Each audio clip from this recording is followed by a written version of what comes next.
पिछले वीडियो में हम सभी ने ग्राफ जो बनाया था दो चर वाले रैखिक समीकरण युग्म का, तो वो जो ग्राफ बना था वो प्रतिच्छेदी ग्राफ बना था, है ना।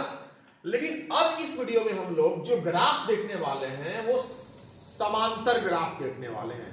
कैसा ग्राफ? समांतर। ठीक है, तो जैसे एक दो चर वाले रैखिक समीकरण युग्म का एक सवाल दिया हुआ है कि x प्लस वाई बराबर 4 दिया हुआ है और x प्लस वाई बराबर 5 दिया हुआ है और कहा जा रहा है कि इसको आप ग्राफीय विधि से सॉल्व करिए। ठीक है, तो इसमें ग्राफ हम बनाकर देखते हैं कैसे ग्राफ बनेगा। तो सारे बच्चों ने आपने पिछली वीडियो को देखा होगा तो बड़ा मजा आया होगा कैसे ग्राफ हम लोग बनाते हैं। देखिए यहाँ पर जो ग्राफ अगर आपको बनाना है तो कम से कम आपको दो हल लेना जरूरी होता है। इसके भी दो हल आपको निकाल लेना है और दूसरा वाला जो समीकरण है इसके भी आपको दो हल निकाल लेना। ये दूसरा हो गया और ये पहला हो गया। ठीक है, तो मान लीजिए कि x प्लस वाई बराबर इतना है भाई 4 है, तो ऐसा x और y का मान लीजिए जो 4 आ जाए जोड़ने पर, तो आप कह सकते हैं कि 3,1 हो जाएगा। 3 और 1 कितना हो जाएगा? 4 हो जाएगा। अगर x जगह पर 0 लेते हैं तो y की जगह पर सिंपल सी बात है 4 लेना पड़ेगा, तभी 0 प्लस 4 बराबर 4 होगा। नहीं समझ रहे हैं? तो आप ये काम तो कर सकते हैं। उसी तरह से यहां x प्लस वाई बराबर क्या दिया हुआ है? 5 दिया हुआ है, तो इसके भी दो हल आपको निकालना है। तो आप कर सकते हैं कि x प्लस वाई बराबर 5 है तो x की जगह पर हम 4 ले सकते हैं, y की जगह पर 1 ले लेंगे तो 4 और 1 कितना हो जाएगा? 5 हो जाएगा हमारा। अगर हम x की जगह पर 0 लेते हैं तो सिंपल सी बात है कि y की जगह पर मुझे 5 लेना पड़ेगा, तभी तो 0 प्लस 5 बराबर 5 आएगा। तो आपने दो दो हल निकाल दिया। ग्राफ बनाने के लिए मैंने पिछले वीडियो में भी यह बात बोला था कि ग्राफ बनाने के लिए आपको कम से कम दो दो हल लेना जरूरी होता है ना। तो आप इसके दो दो हल निकाल दिए। अब आप 3,1 है उस पर जाइए, 3,1 को दिखाइए 3,1 कहां है। चलिए 3,1 को हम लोग चलते देखते हैं 3,1 कहां है। 3 यहां है x अक्ष पर, 1 यहां है, ये बिंदु 3,1 हो जाएगा। फिर 0,4 है, 0, कितनी है? 4 है, तो 0 यहां है, 4 देखिए यहां है, तो ये 0,4 हो जाएगा। तो सारे बच्चे मुझे आप ये बताओ कि आपको जो मैंने इन बिंदुओं को निर्देशांकों की सहायता से मैंने इन बिंदुओं को यहां पर बताया है कि ये कहां पर होंगे, ये चीजें समझ में आ रही है आपको? 3,1 है, क्या ये बिंदु 3,1 है? मुझे बताइए आप, है ना? 3,1 है। अब ये है 0,4, x अक्ष पर 0 है, 4 जाइए यहां पर, y अक्ष पर 0,4 हो गया। अब आपको करना क्या है? इन दोनों बिंदुओं को एक सीधे लाइन से आपको मिला देंगे। आप इन दोनों बिंदुओं को ऐसे मिला देंगे, सही है। तो ये जो आपका जो ग्राफ है ये आपका समीकरण पहला का ग्राफ हो गया। अब आपको दूसरे वाला में देखना है, तो दूसरा में क्या है? 4,1 है, जाइए 4,1 कहां है? तो 4 यहां है, 1 कहां है? 1 यहां है, 4,1 हो गया। चलिए और बताइए 0, कितना है? 5 है, जाइए 0,5 की तरफ, तो 0 यहां है, 5 यहां है, ये बिंदु 0,5 हो गया। सही है। अब आप इन दोनों बिंदुओं को क्या करने वाले हैं बताइए मुझे? मिलाने वाले हैं। दोनों बिंदुओं को आप इसे मिलाने वाले हैं, तो आप इन दोनों बिंदुओं को ऐसे मिला देंगे। अब सारे बच्चे देखो, आप मुझे बताओ कि जो ग्राफ है क्या ये ग्राफ प्रतिच्छेदी ग्राफ है क्या? सारे बच्चे बोलेंगे बिल्कुल नहीं है, ये तो ग्राफ हमारा हो गया समांतर। कैसा हो गया? समांतर ग्राफ हो गया। ये ग्राफ हमारा समांतर है।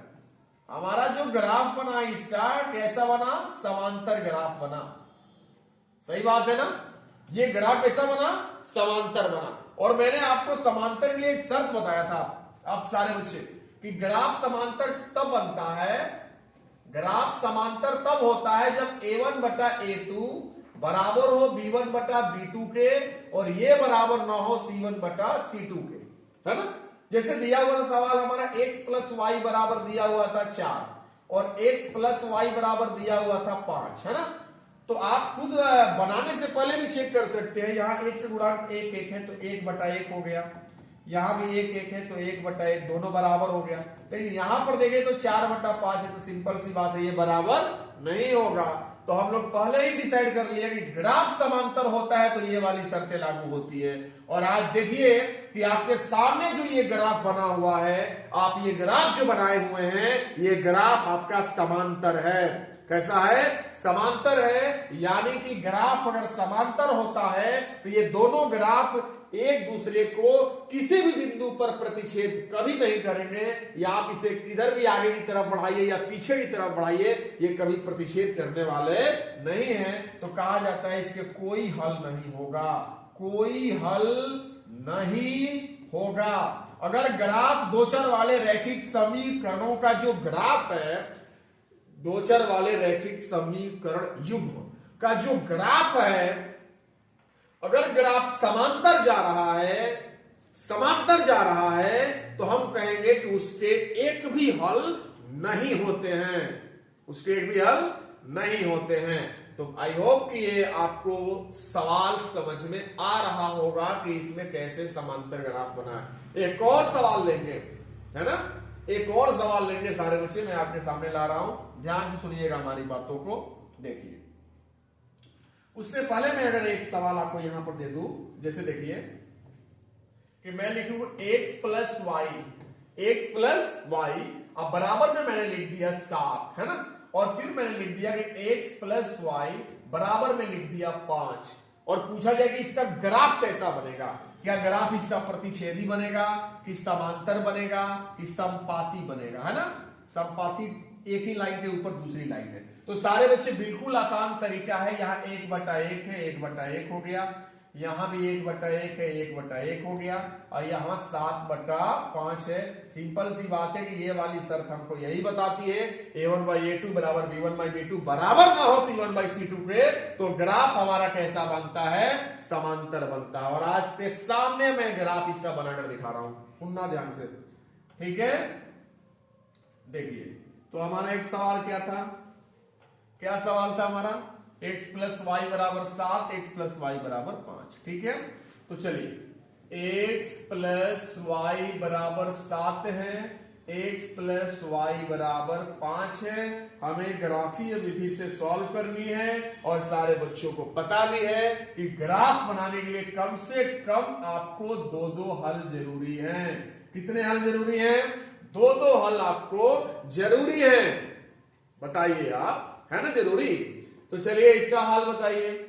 x प्लस वाई बराबर 7 है, चलिए अगर x जगह पर 0 ले लेते हैं तो y जगह पर 7 लेना पड़ेगा, तभी तो 0 प्लस 7 बराबर 7 आएगा। बताइए मुझे अगर मैं गलत लिखा हूं तो।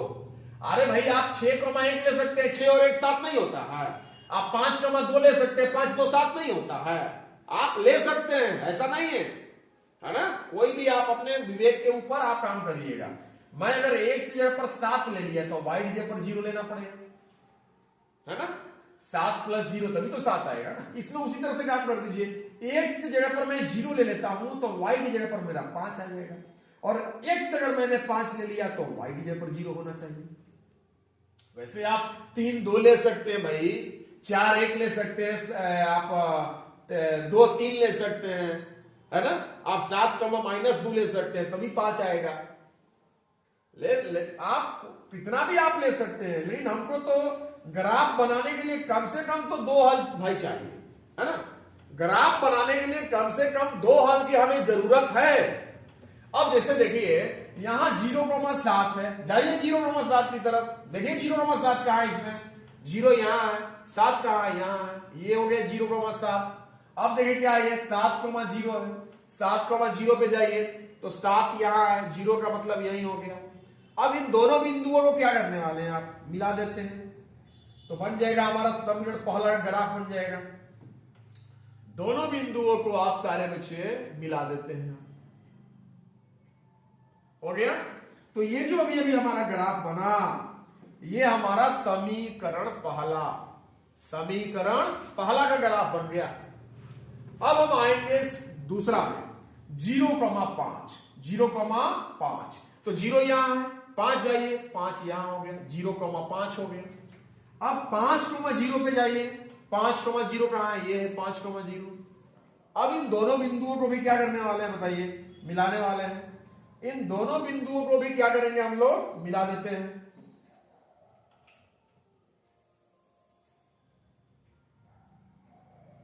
अब मुझे आप ये बताइए कि ये ग्राफ प्रतिच्छेदी ग्राफ आप कहिएगा क्या, बताइए मुझे, क्या ये ग्राफ प्रतिच्छेदी है? बिल्कुल नहीं है। ये तो एकदम जैसे क्या बोलते हैं, रेलवे की पटरी जैसे जा रही है ना, दोनों पटरियां, बांस वाली सीढ़ी, ये समांतर है। दोनों के बीच की दूरी जो क्या है वो बराबर है हर जगह। यानी जो हमने ग्राफ बनाया है वो ग्राफ कैसा है, समानांतर ग्राफ है। हम कह सकते हैं कि ये जो ग्राफ है हमारा, ग्राफ क्या है, समांतर ग्राफ है। ग्राफ कैसा है, समांतर ग्राफ है हमारा, है ना।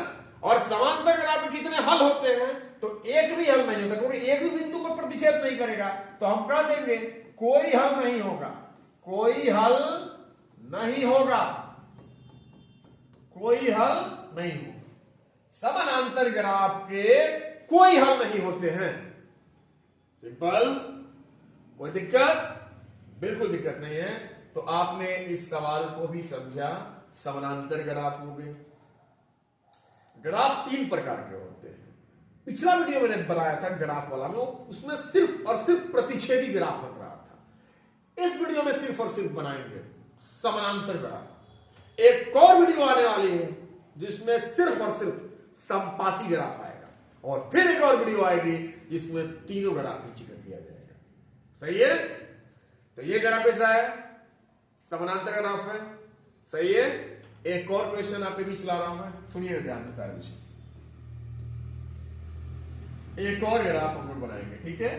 चलिए, मान लीजिए सामने, हमारे सामने एक क्वेश्चन हो गया।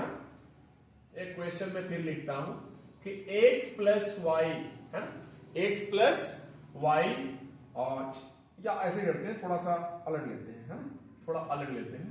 देखिए जैसे 2x plus 2y, 2x plus 2y बराबर में ले लेते हैं 8। कितना ले लेते हैं, 8 ले लेते हैं। बोलिए, 8 ले लेते हैं। उसी तरह से यहां पर ले लेते हैं कि 3x प्लस 3y बराबर में ले लेते हैं 9। ये हमारा पहला और ये हमारा दूसरा। अब हमसे कहा जाए इसका ग्राफ बनाइए। क्या बनाइए, ग्राफ बनाइए। तो मैं सारे बच्चों से कहूं कि जो मेरा सवाल है कि 2x प्लस 2y बराबर 8 और 3x प्लस 3y बराबर में जो 9 दिया है, ग्राफ बनाने से पहले हम लोग चेक करते हैं कि ग्राफ प्रतिच्छेदी होगा, इस समानांतर होगा, इस संपाती होगा। जैसे यहां 2/3 हो जाएगा, यहां भी 2/3 हो जाएगा, यहां 8/9 हो जाएगा। ये 2/3 2/3 तो बराबर हो गया, और ये तो बराबर नहीं हुआ। तो हम लोग क्या पढ़े, a1/a2 बराबर हो जाए b1/b2 के, और ये बराबर ना हो c1/c2 के, तो ग्राफ कैसा बनता है, ग्राफ समानांतर होता है। याद है आपको? तो सिंपल सी बात है कि इसमें जो ग्राफ हम बनाएंगे इसका, वो ग्राफ प्रतिच्छेदी तो होगा ही नहीं, संपाती तो होगा ही नहीं। ये जो ग्राफ बनेगा हमारा समानांतर ग्राफ बनेगा। सही है। अब जैसे देखिए आप, इसके 2 हल निकालिए। कितने हल, 2 हल निकालिए। इसके भी 2 हल निकालिए। सही है। तो एक की जगह पर हम 0 ले लेते हैं। क्या ले लेते हैं, 0। तो 0 में 2 से गुणा हुआ 0 तो खत्म हो गया। अब 2y बराबर 8, तो y बराबर 2 चौके 8, तो 4 लेना पड़ेगा। 4 दूना के 8 हो जाएगा ना। उसी तरह से अगर हम x की जगह पर 4 ले लेते हैं और y की जगह पर 0 ले लेते हैं, तो 4 दूना 8 और 2 में 0 से गुणा तो 0 हो जाएगा। नहीं समझ में आया? आया ना? फिर से नहीं बनाएगा, फिर से 2x प्लस 2y है ना। तो 2 के 2, अगर x की जगह पर 0 लेते हैं आप, तो y की जगह पर 4 लेना पड़ेगा। 2 में 0 से गुणा होगा, कितना आता है बताइए मुझे, 0 और 2 चौके 8। आया कि नहीं? 8 बताइए, आ गया ना। तो आप एक बार x की जगह पर 0 ले लीजिए और एक बार y की जगह पर 0 ले लीजिए। ठीक इसमें भी वही काम करिए। देखिए x 3x प्लस 3y बराबर कितना है, 9 है। तो x की जगह पर हम 0 ले लेते हैं, तो 0 में 3 से गुणा हो तो 0 हो जाएगा। तो 3y बराबर 9, तो 3 के 9 यानी 3 ले लीजिए y का मान। उसी तरह से अगर हम y की जगह पर 0 ले लेते हैं तो x का मान आपको 3 लेना पड़ेगा, ठीक है ना। तो ये काम थोड़ा सारे बच्चे दो हल आपको निकालना है। कैसे निकाला जाता है ये सारे बच्चे आप ऐसे भी कर सकते हैं। कोई भी संख्या x और y का मान रख के आपको 8 आना चाहिए, यहां आपको इसमें रखना है तो 9 आना चाहिए। आप कोई भी ले सकते हैं, ऐसा नहीं है कि जो मैंने लिया वही ले। अब आप इसका ग्राफ बना दीजिए, कैसा ग्राफ बन रहा है। चलिए देखिए 0,4 पे जाइए, 0 यहां है, 4 यहां है, हो गया हमारा 0,4। 4,0 पर जाइए, 4 कहां है, x पर यहां है, और 0 4,0 हो गया। सही है। अब इन दोनों बिंदुओं को क्या करने वाले हैं सारे बच्चे, मिलाने वाले हैं। दोनों बिंदुओं को ऐसे मिला देते हैं, हो गया हमारा। तो ये जो ग्राफ हमारा हो गया समीकरण पहला का हो गया। अब आते हैं दूसरा में, इसमें दूसरा में 0,3 है, तो 0 यहां है, 3 यहां है, 0,3 हो गया। 3,0 है, 3,0 यहां है ना। अब इन दोनों बिंदुओं को भी क्या करेंगे, मिला देंगे। इन दोनों बिंदुओं को भी ऐसे मिला दिया जाए, ठीक है। तो ये जो ग्राफ अभी हमारा बना, ये हो गया समीकरण दूसरा का हो गया। अब मुझे आप ये बताइए कि जो दोनों ग्राफ बना हुआ है, क्या ये ग्राफ आपको प्रतिच्छेदी ग्राफ दिखाई दे रहा है? बिल्कुल नहीं। ये ग्राफ जो हमारा बना हुआ है सारे बच्चे, ये ग्राफ समानांतर ग्राफ है। समानांतर ग्राफ है, आप ऐसे लिख सकते हैं कि ग्राफ कैसा है, समांतर ग्राफ है। और समांतर है तो एक भी बिंदु पर नहीं मिलेगी, तो हम कहेंगे कि इसके कोई हल नहीं होगा, कोई हल नहीं होगा। आई होप कि सारे बच्चों को समानांतर ग्राफ भी समझ में आ गया होगा। एक और वीडियो में लाऊंगा जिसमें संपाती ग्राफ का मैं जिक्र करूंगा, ठीक है। चलिए कमेंट में सारे बच्चे जैसा होगा आप हमें लिख के बताइएगा।